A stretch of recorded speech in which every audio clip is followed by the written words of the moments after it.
Look at the fog out across that field there. That's kind of pretty, isn't it?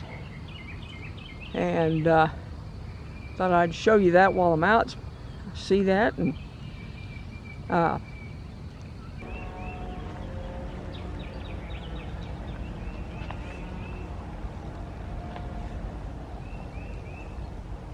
don't know if you can see the bee on it or not.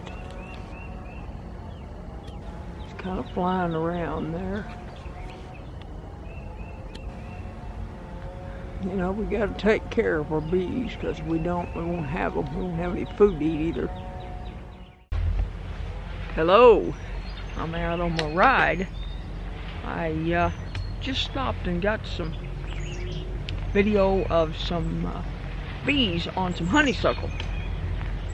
And as I was saying, that when I did that little shot, that we need to be sure and take care of our bees, because we don't take care of them, we won't have anything to eat.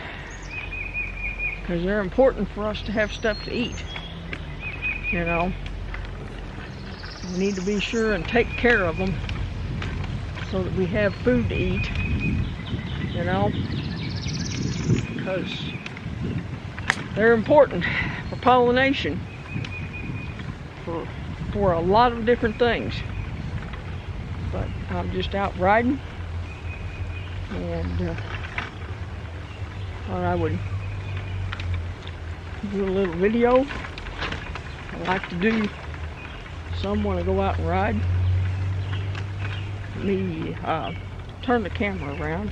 Anyway, turn the camera around. So you don't have to look at me. You can look at something besides me. Alrighty. Turn it around, and there you go. Lots of birds are singing this morning.